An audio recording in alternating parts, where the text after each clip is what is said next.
بسم اللہ الرحمن الرحیم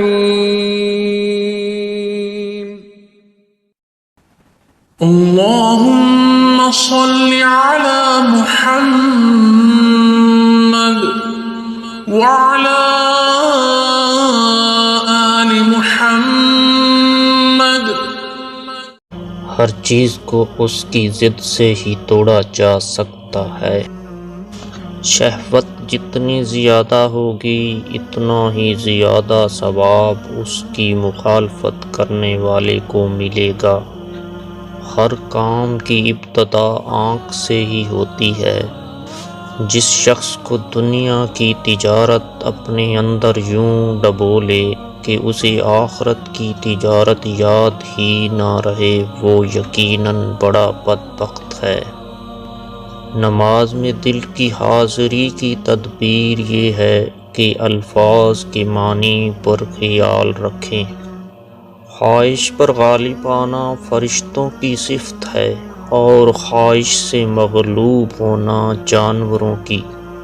مہمان کے آگے تھوڑا کھانا رکھنا بے مروتی ہے اور حد سے زیادہ رکھنا تکبر۔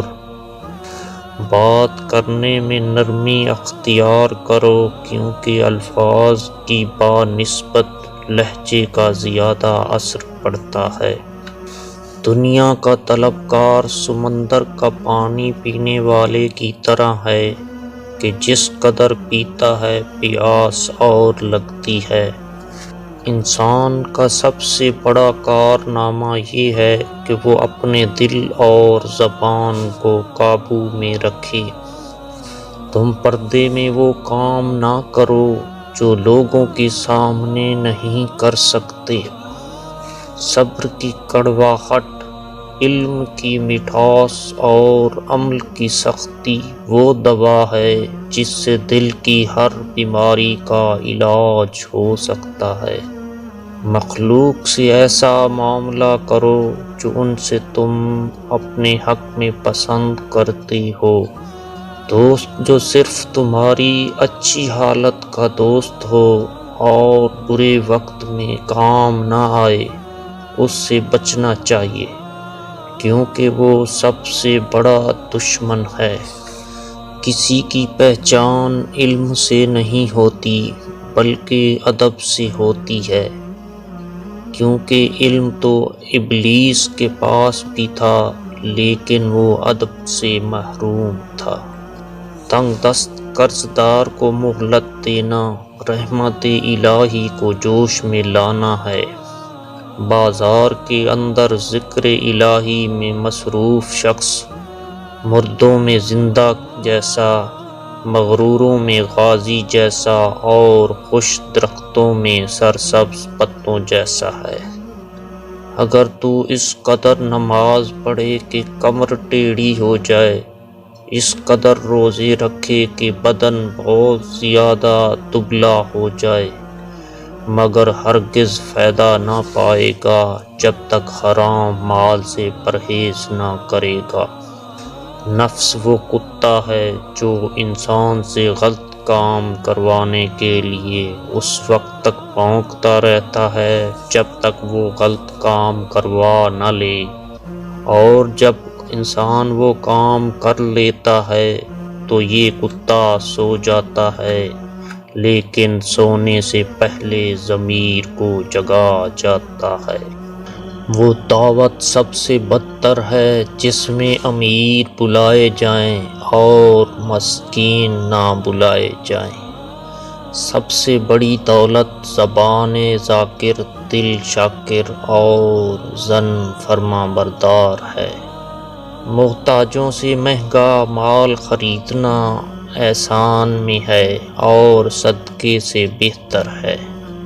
عورت میں ایک کمزوری ہے جس کا علاج تحمل ہے۔ اسے رنج نہ دینا چاہیے بلکہ اس کا رنج سہنا چاہیے۔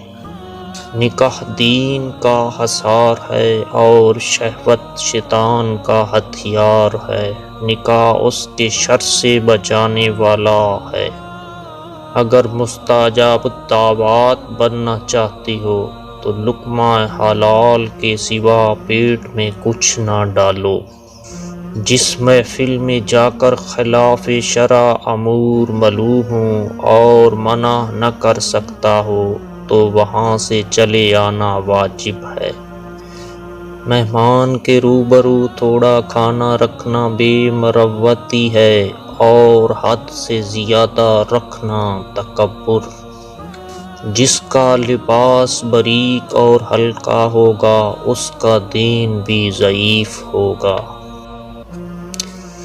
جو شخص حرام کھاتا ہے اس کے تمام اعضاء گناہ میں پڑ جاتے ہیں۔ مخلوق سے ایسا معاملہ کرو جو ان سے اپنے حق میں پسند کرتے ہو۔ اپنے معاملات سے ہوشیار اور چوکنا رہنا اور سوچ سمجھ کر کام کرنا سعادت کی کنجی ہے۔ دولت دنیا کی ہو یا ایمان کی، جتنی بڑھتی جائے گی اتنی نیند کم ہو جائے گی۔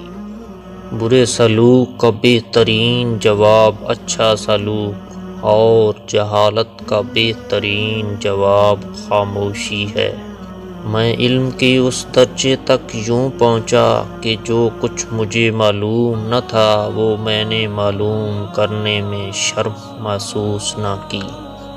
ہر لکھنے والے نے فنا ہو جانا ہے لیکن لکھی ہوئی چیز ہمیشہ باقی رہے گی۔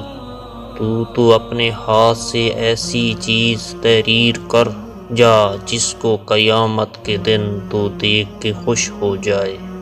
جو غلطی نہیں کر سکتا وہ فرشتہ ہے، جو غلطی کر کے ڈٹ جائے وہ شیطان ہے، اور جو غلطی کر کے فوراً توبہ کر لے وہ انسان ہے۔